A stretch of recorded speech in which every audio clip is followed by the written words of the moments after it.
Buen día, nosotros somos estudiantes de la Corporación Universitaria Minuto de Dios de la Facultad de Psicología, actualmente en quinto semestre. Nuestro grupo está conformado por Tatiana Manrique, Daniela Ramírez y Adriana Arias. En el siguiente video vamos a realizar la aplicación de las medidas de dispersión, medidas de distribución, medidas de posición y las medidas de estandarización aplicadas a un ejemplo.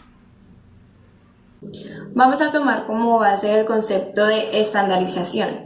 La estandarización es ajustar y adaptar un producto, servicio o procedimiento con el objetivo de que estos se asemejen a un tipo, modelo o norma, es decir, que será la misma forma de hacer, fabricar o conocer.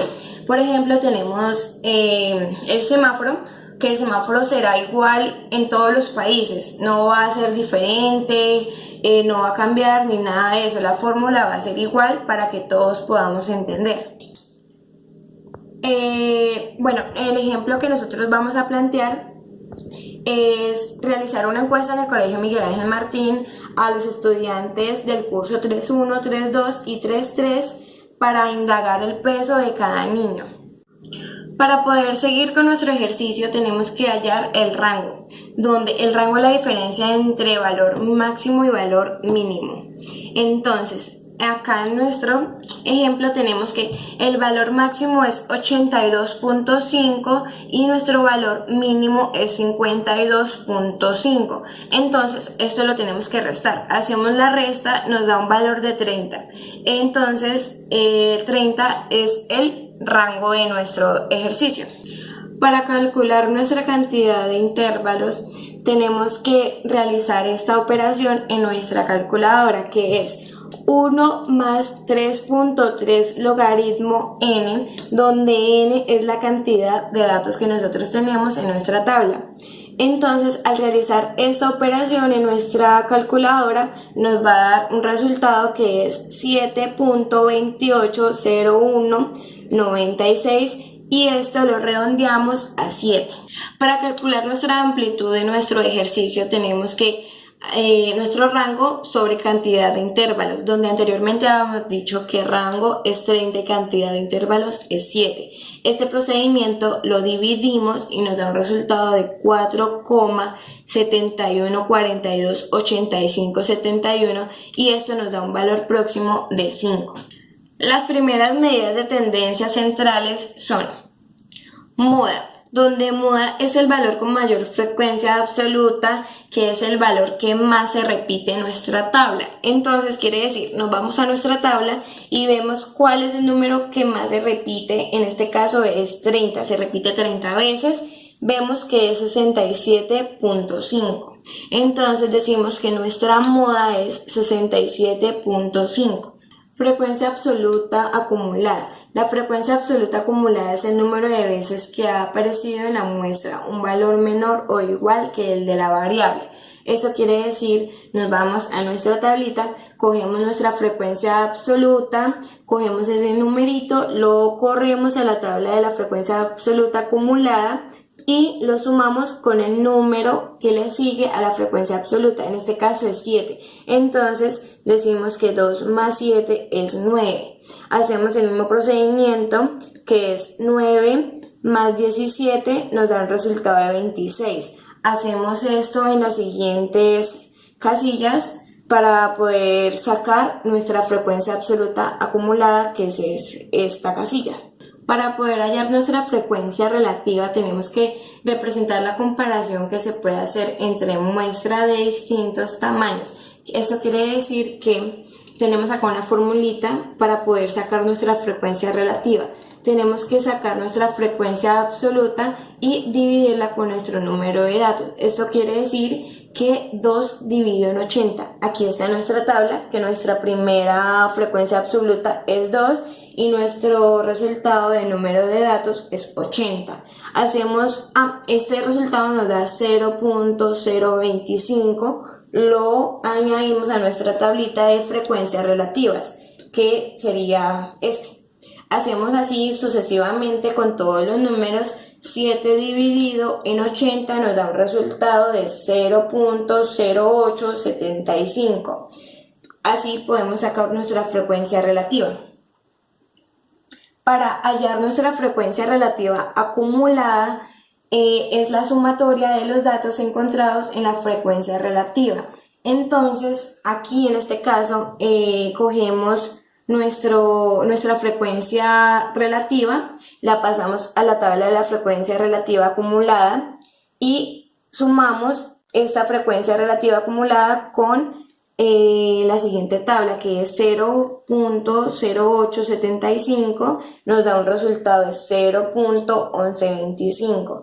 Hacemos esto sucesivamente hasta terminar con todas las frecuencias relativas y así hallamos la frecuencia relativa acumulada.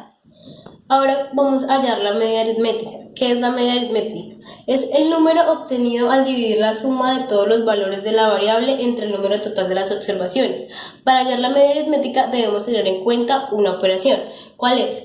Y sub i por n sub i dividido en el número de la cantidad de datos. En este caso son 80.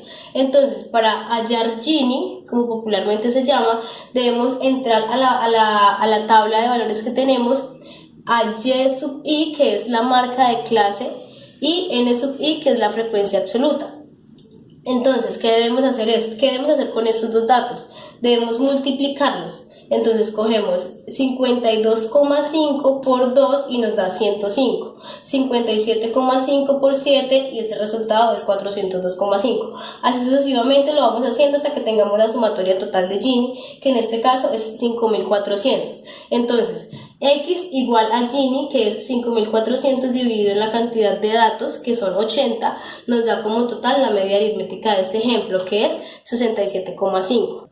Seguido de esto vamos a hallar la mediana. ¿Qué es la mediana? Es el número medio o el promedio de dos números cuando los datos están sin organizar en orden numérico o en un conjunto de datos. Acá tenemos la operación. Para sacar la mediana debemos tener en cuenta una fórmula, que es esta: yj-1 más amplitud por número de datos dividido en 2 menos nj-1 dividido en nj. Entonces, no tenemos ninguna de estas variables, entonces debemos buscarlas en nuestra tabla de datos. Para hallar esto, debemos dividir nuestra cantidad de datos en 2. Entonces, nuestra cantidad de datos son 80, los dividimos en 2, esto nos da 40. Entonces nos vamos acá a la tabla de datos, miramos que el número que se nos aproxima o es más cercano a 40 es 56. Nos ubicamos acá, entonces 56 automáticamente vendría siendo nuestro NJ. En esta misma hilera, en la frecuencia absoluta, podemos encontrar la NJ, que vendría siendo 30. Y también encontramos la YJ-1, que en esta misma hilera vemos que es el intervalo 65.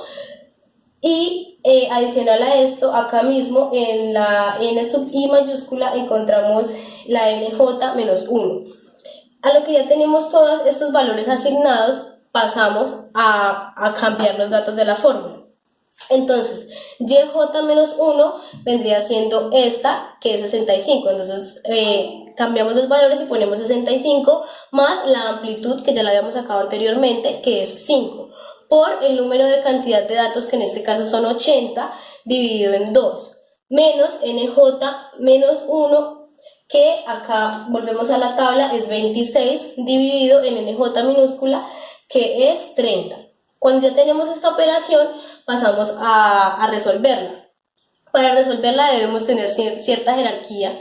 Entonces empezamos, 65 más 5 no lo resolvemos todavía, sino que hacemos esta división. Entonces 80 dividido en 2 nos da 40 menos 26. El 26 lo dejamos ahí igual, dividido en 30. Acá solo realizamos esta división. Bajamos de nuevo nuestro 65 más 5 entonces realizamos esta resta. 40 menos 26 nos da 17 dividido en 30. Seguido de esto, ahora vamos a hacer esta multiplicación. Todavía no vamos a hacer la suma. Entonces, 65 más 5 por 5 por 17 nos da 0,5666. Esto lo ponemos acá. Ahora ya vamos a realizar la última operación, que sería nuestra suma. Entonces, 65 más 2,8333 nos da como resultado la mediana, que es en este caso 67,3335. A continuación vamos a hallar o calcular la varianza. Para calcular la varianza debemos tener en cuenta cierta fórmula que ya está planteada. Esta es sumatoria de z sub i al cuadrado o z por n sub i sobre n o cantidad de número de datos. Para sacar esta fórmula, pues tenemos que tener en cuenta que este valor todavía no lo tenemos. Para sacar este valor debemos hacer y sub i menos media aritmética, nos da como resultado z. Estas operaciones ya las realizamos y acá tenemos nuestros valores z mediante esta operación. Entonces, como nos pide z al cuadrado, debemos hacer otra columna donde saquemos z al cuadrado. ¿Qué tenemos que hacer? Simplemente buscar la raíz cuadrada de este valor que se encuentra acá y ponerlo acá. Seguido de esto, con estos valores ya podemos realizar la varianza. Entonces, z al cuadrado por n sub i sobre el número de datos. Ya tenemos número de datos que son 80. Y la sumatoria de esto, o sea, para hacer z al cuadrado por n sub i debemos multiplicar estos dos valores. Entonces, z es menos 15 por 225. Esto nos da 450. Acá igual, menos 10 por 100 nos da 700. La sumatoria de estas columnas, estos valores, nos da 3300. Este es el valor que debemos poner acá en la parte superior de la operación. Entonces, sumatoria total de 3300 sobre 80, que es la cantidad de datos, nos da como varianza 41.25. Encontramos la desviación típica, que va muy enlazada a la anterior, que simplemente es la raíz cuadrada de la varianza. Entonces tenemos como varianza 41.25, entonces desviación típica sería igual a la raíz cuadrada de 41,25. Esto nos da como resultado 6.4226.163. ¿Qué es la desviación típica? La desviación típica es la raíz cuadrada de la varianza de la variable. Esto es una distribución de los datos con respecto a la media aritmética. A diferencia de la varianza, que la varianza representa la variabilidad de una serie de datos con respecto a la media. Ahora vamos a hallar la desviación media. ¿Qué es la desviación media? Es la que da información de lo alejado o cerca que está un dato de los demás de su conjunto. Para esto también debemos de tener en cuenta una fórmula. Desviación media la podemos identificar por dm. Entonces, la desviación media es igual a la sumatoria total de z sub i o z absoluta por n sub i sobre la cantidad de datos. Entonces, en la tabla anterior ya teníamos z solita. Entonces, lo que vamos a hacer es sacar z sub i o z absoluta. Entonces, esto quiere decir que nuestros valores van a quedar absolutos o positivos. Los valores que teníamos anteriormente van a quedar positivos. Entonces, ¿qué vamos a hacer con estos valores? Los vamos a multiplicar por la frecuencia absoluta, que es n sub i. Entonces, 15 por 2 nos va a dar 30. 10 por 7 nos va a dar 70, 5 por 17 nos va a dar 85 y así sucesivamente. Entonces esta va a ser nuestra columna de z absoluta por frecuencia absoluta. La sumatoria de esto, de esta columna, nos va a dar 370, que va a ser el valor que vamos a poner acá arriba sobre el número de datos, que es 80. Esto nos va a dar como resultado 4,625, que es nuestra desviación media. Vamos a hallar el coeficiente de variación. El coeficiente de variación es la relación entre la desviación típica de una muestra y su media. Entonces, conocemos popularmente el coeficiente de variación, lo diferenciamos como C y V. Entonces, para hallar este coeficiente de variación, debemos realizar una operación de una división. Entonces, debemos dividir la desviación típica sobre la media aritmética. Conocemos la desviación típica como S y la media aritmética como X. Entonces, el resultado de estas divisiones nos va a dar el coeficiente de variación. Entonces, la desviación típica que tenemos es 6,42261629. Este valor lo vamos a dividir por la media aritmética, que es 67,5. Esto nos da como resultado 0,0951499, que vendría siendo nuestro coeficiente de variación. Bueno, ahora vamos a hallar otras medidas estadísticas. Esta se llama cuartiles. ¿Qué son los cuartiles?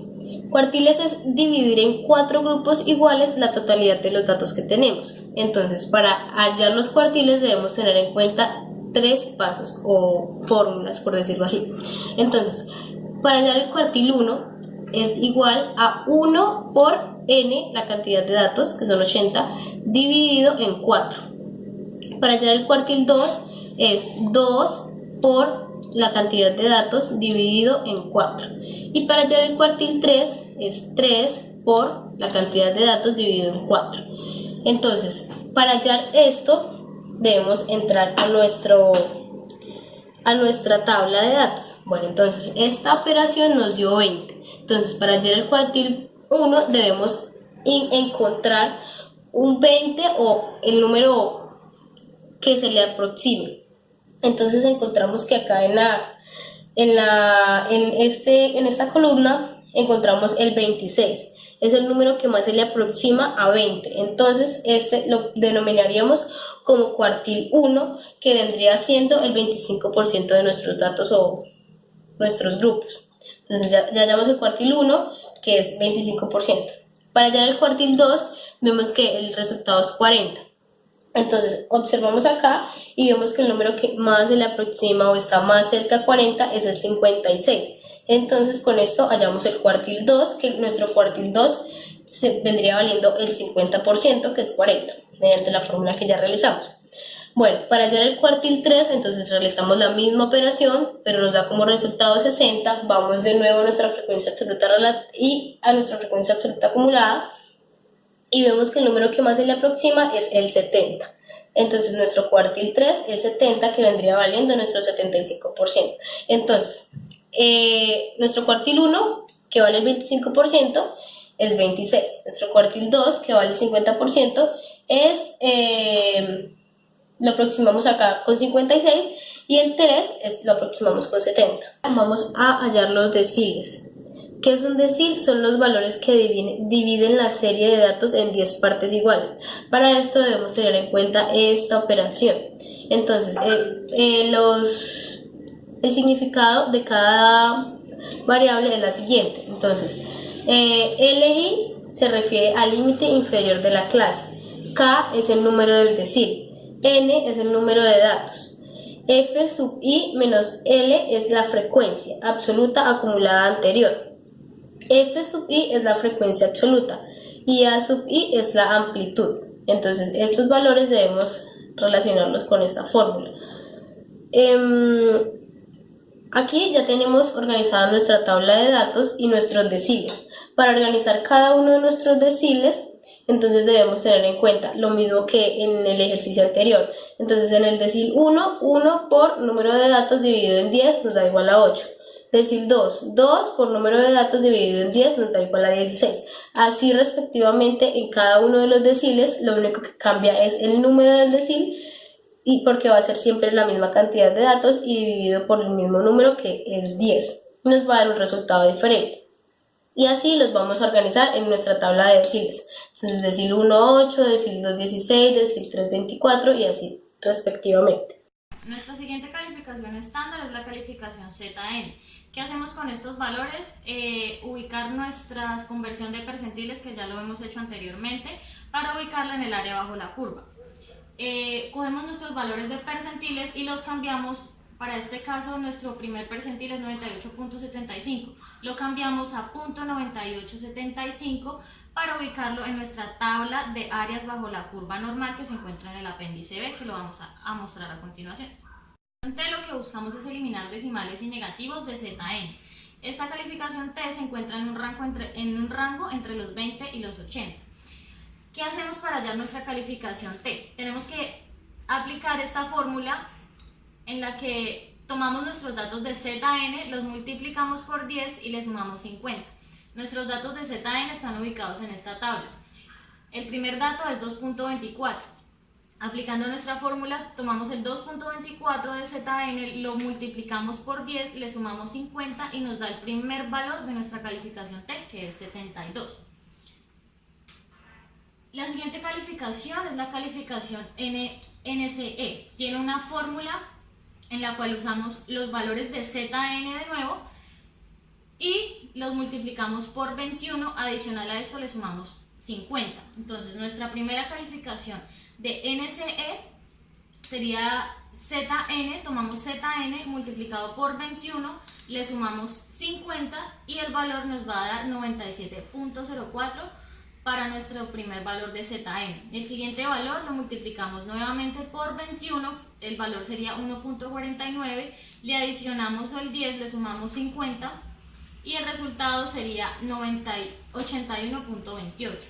Las medidas de distribución son las que nos permiten identificar cómo están ubicados nuestros valores con respecto a la media. Entre las primeras que tenemos para estos ejemplos tenemos la kurtosis. La kurtosis tiene una fórmula que va representada por LI, que es nuestro límite inicial, sumado a nuestra amplitud, luego hallamos los valores de KN, que es la operación que vamos a hacer a continuación, dividido sobre 100, restando la frecuencia absoluta acumulada menos 1 y dividiendo sobre la frecuencia absoluta. La kurtosis es una medida estadística que determina el grado de concentración que presentan los valores de una variable alrededor de la zona central de distribución. ¿Qué nos pide la kurtosis? Hallar los percentiles 10, los percentiles 25, 75 y 90. Para hallarlos tenemos una fórmula que aplicada, por ejemplo, al percentil 10 es tomar el valor 10, dividirlo sobre 100 y multiplicarlo por 80. En nuestro caso, nuestro valor es 8. El 80 en este valor representa nuestro valor muestral. Y así sucesivamente vamos reemplazando la fórmula con los percentiles que nos van pidiendo. Los reemplazamos por 25, 75 y 90. Ahora vamos a aplicar nuestra fórmula de kurtosis para los valores obtenidos. Los valores obtenidos anteriormente nos dieron que KN, representados en nuestros percentiles 10, 25, 75 y 90, tienen los valores de 8, 20, 60 y 72. Para explicar un poco mejor, vamos a hallar P25, que nuestro valor anterior nos arrojó que era 20. Para ubicar este 20 en nuestra tabla de datos nos ubicamos en la frecuencia absoluta acumulada. El valor más cercano a 20 nos encontramos en la frecuencia absoluta acumulada de 26, que este sería nuestro valor F sub I, y el valor anterior, que está representado como 9, nos da nuestro F sub I menos 1, que es nuestra frecuencia absoluta acumulada menos 1. Reemplazamos valores, tenemos que hallar nuestro límite inicial. Como estamos ubicados en 26, el límite inicial nos vamos a y sub j menos 1 menos yj, nuestro valor inicial es 60, reemplazamos el 70 en el valor inicial. Nuestra amplitud es de 5, que ya la hallamos anteriormente, el 20, que es nuestro valor de KN con la fórmula, el 9, que es nuestro valor de F sub I menos 1, que es nuestra frecuencia absoluta acumulada, sería 9. El valor 17 es nuestra frecuencia absoluta y nos da un valor de 17. Esto lo encontramos siguiendo nuestra línea, de donde ubicamos el valor 26 en N sub I minúscula. Y esto nos da como resultado nuestra kurtosis para P25, que es de 63.2352941. Todos estos resultados los hallamos al reemplazar los datos con la misma fórmula de kurtosis, ubicándonos en nuestra tabla para los percentiles 10, 25, 75 y 90. Listo. El valor de la kurtosis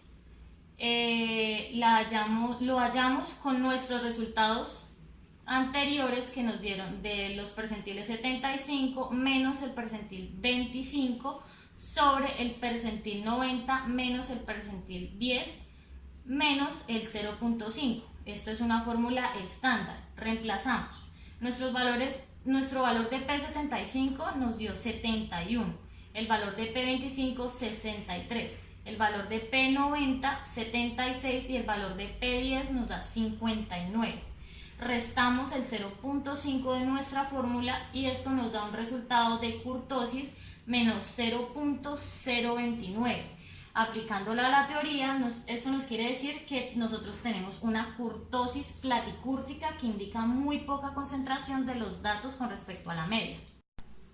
Nuestro siguiente valor estándar es la simetría. La simetría indica una dispersión de los datos de derecha a izquierda con respecto a la media. Esta tiene una fórmula que consiste en 3 lo multiplicamos por nuestra media aritmética y lo restamos con nuestra mediana y esos valores los dividimos con la desviación típica. Para reemplazar estos datos nosotros utilizamos los datos de nuestra tabla anterior.